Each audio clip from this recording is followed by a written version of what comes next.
G'day. Let's have a look around our Jayco Outback Dove. So we've been in it 17 days this trip on the beach.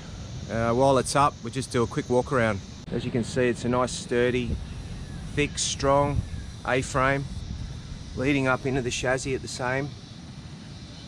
With our one, we've upgraded the axle, brakes, springs and shocks. Rim and tyre setup. I had a set of 16x8 neg 22 rims, and we've got a set of 305 70 16 BFG muddies. So we've got plates for all the stays, so they're not just sitting on a block of wood or timber. Up the back we've got the Jayco Rear Bar, which bolts into the chassis there, sandwiches into that chassis, and that carries two 20-litre jerry cans. There's a little setup there to carry the 5 plates that I just showed you. With the spare, we're just running the 235 75 15 just to get us out of trouble if we do a tyre bad enough that the ARB Speedy Seal can't repair. We've got external power here that's running straight from the battery. Any of your outdoor setups, we run a light generally off that. And we're running the Fiamma F45 Sahara awning. It's a lot easier to put up one person. It's got a center hoop that goes in it if it does rain, just to create like an umbrella effect. I double up the end posts for a bit of extra strength, especially when you're in high wind country. We've got the coast-to-coast privacy screen, which at the moment is sort of set up as a bit of a walkway, but you can either have that straight up and down or on an angle, and it really braces that top awning as well. So the coast-to-coast sunshade actually works well with the Fiamma, so it's got the groove there that it slips in. I replaced the bed end flies probably 3-4 years ago. I replaced them with genuine Jayco ones, which came with all new poles, and then there's a center hoop at the top there. They work a treat. The bed ends also give a lot of privacy. Okay, up the front we've got our 9 kilo gas bottle, which runs cooking and fridge. Another 20-litre jerry can here.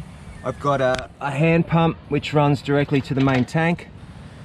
We've got a little section here where we put our cooking grill. Camping is so all about cooking. Okay, we've got a storage compartment here. This is where we fill up the water tank, and you've got your mains water adapter there for when you're in a caravan park. This is your power in, 240 volt. This is the power out. A couple of lengths of pipe there for all our poles. Got an 80-litre water tank up the back here with a nice metal bash plate underneath. A couple of vents there for the fridge. Okay, so this is the little boot that we've got storage. Compliance plates in here. It's an 06. It's an Outback. It's got an empty bore mass of 147 kilos with a tear mass of 1 ton. So it's nice and easy to tow. Maintenance wise, after every big trip, the wheels come off, the drums come off, everything gets cleaned.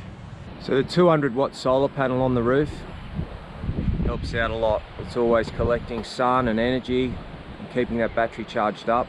The latest mod we did was this roof rack. I bought this again from Camp Smart. It's made for a flat roof Jayco, but I modified all the brackets and got it to fit up there. Takes the boat and the boards, which is great. With the bed end flies at home, when we're not using the van, I do take them off and store them inside the van while it's down, just so the sun doesn't deteriorate the bag. Okay, so now the battery we're running is a 120 amp hour AGM deep cycle. The 200-watt solar panel comes down through this Sunsay, I guess you call it a controller. And then on this side we've got the fuses for all the particular things. The switch there, if we're going to turn the solar off at all, but that just always stays on. The other thing I've rigged up just to keep note of it is we've got a voltage gauge here to show us what we're putting out. Utilising the space underneath the chair, we've got a drawer which I've made up.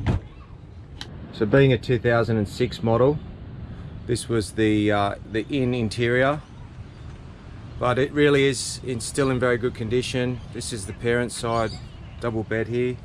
This folds down to another bed if you need be, or you can sit here and have your breakfast, lunch and dinners. A comfortable couch here where at night time we do watch a bit of a movie before the kids go to bed. Storage there under the lounge, which you can access from outside also. So generally in conditions like, you know, the beach camping scenario, we've got a fly screen door that we've rigged up just out of the mesh. The Velcro's holding in position while the main door stays open 90% of the time. Safety things, we've got a fire extinguisher here and then a smoke detector up top. So this is the kids side, and it also comes, if you've got little ones, it comes with the net there which folds up. Plenty of cupboard space.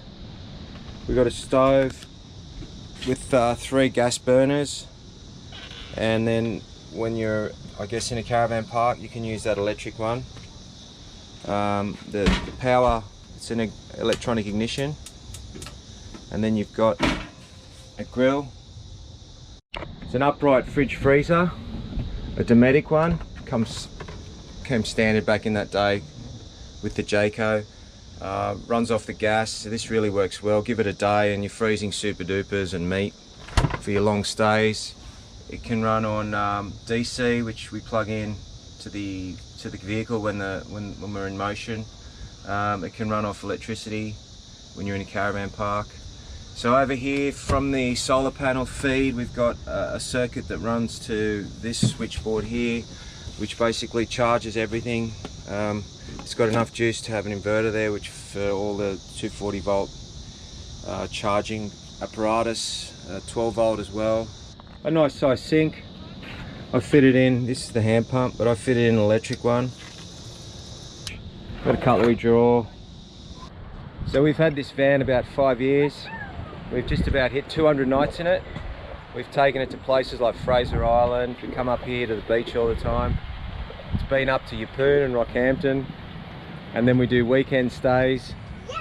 My wife will tow it with her car when we go to four-wheel drive events. It's really been a great little van. Thanks for watching.